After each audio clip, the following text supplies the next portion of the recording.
After we taped that interview yesterday, Governor Kasich said that he would not appoint Judge Garland to the Supreme Court and that his comments were an effort to be polite. Joining us now from the campaign trail is Senator Bernie Sanders, who is in Tucson, Arizona. Senator, we've looked at the math here for the contest going forward, and it looks like you'd have to win almost 60% of the remaining delegates. So what's your path to the nomination? That's a big number. Well, it is, but I think that the states that are coming up just on Tuesday, we got Idaho, we got Utah, we got Arizona, we're heading out west to Washington, we got Alaska, we have Hawaii, we're then heading to New York. We think that the path forward is a pretty good path for us. Clearly, Secretary Clinton did very, very well in the Deep South, not a strong area for us. But I think as we go forward, you're going to see us doing better and better. And by the way, I think people are also going to appreciate, when they look at the polls, that Bernie Sanders does better against Donald Trump than Hillary Clinton does. In fact, in the last NBC poll, we were 18 points ahead of Donald Trump, far more so than Secretary Clinton. I think that will play a factor in the coming states. Now, Secretary Clinton won in Ohio and Illinois. That's not the Deep South. Well, but here's the point, as you well know. She did, and we won in Michigan. But at the end of the day, if you look at Michigan, if you look at Illinois, if you look at Missouri, we come out almost the same in terms of delegates. Hillary Clinton has got about 2 million more votes than you have. The theory of your campaign and of your presidency has been to create a movement, to create momentum, to gather people. But she seems to be able to gather more people behind her message than you. Isn't that a threat to the theory of the Sanders campaign? No. John, not at all. I mean, what you're really talking about is she did very well in the Deep South. She creamed us in Mississippi and Alabama and South Carolina.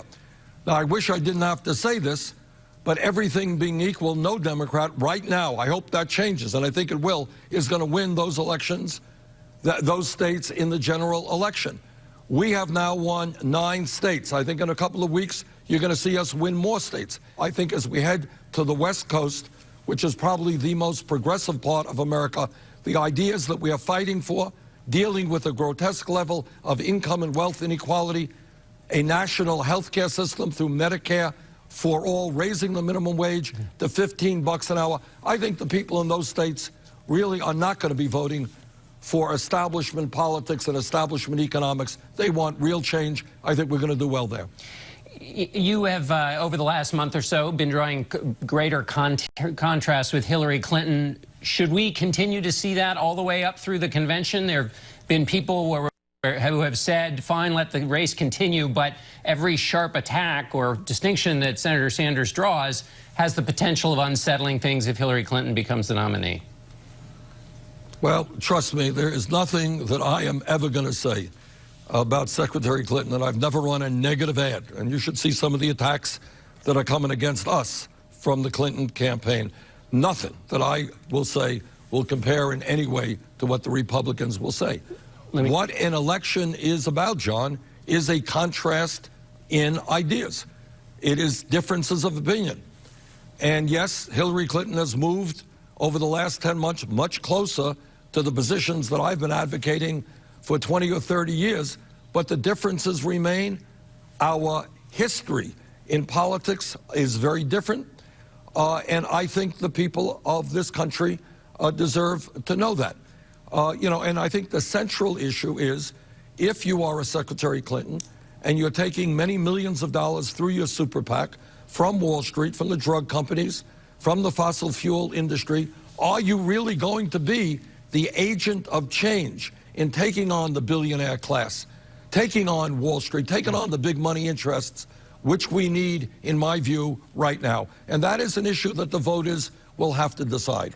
One last tactical question, Senator. There's been a report that you might go to the convention, and if you're behind in delegates, try to flip those superdelegates to win through using the superdelegates. Is that a strategy you are looking at?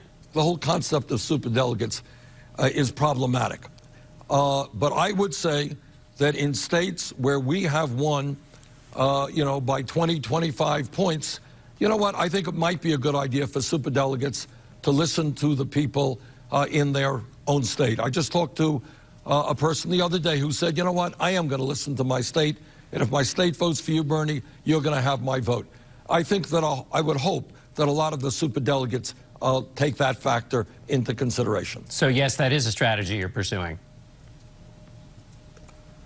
Well, to say to a superdelegate, Bernie Sanders won your state by 20 or 30 points, you might want to listen to your state. I think that is common sense, and I think superdelegates should do that. But if they didn't come from a state that you won, they shouldn't feel compelled to go for you. Well, legally they have their own decision to be made. They have their own right to make that decision. But I would argue that many of these superdelegates, for them, what is most important, as it is for me and Secretary Clinton, by the way, is making sure that no Republican occupies the White House. And if people conclude by the end of this campaign, if we have the energy, and it's an if we win a number of states, that's also an if. But if that's the factor, and it appears that I am the stronger candidate against Trump, I think you're going to see some superdelegates saying, you know what, I like Hillary Clinton, but I want to win this thing. Bernie is our guy. All right, Senator Sanders, thanks so much for being with us. Thank you, John. And we'll be back in a moment.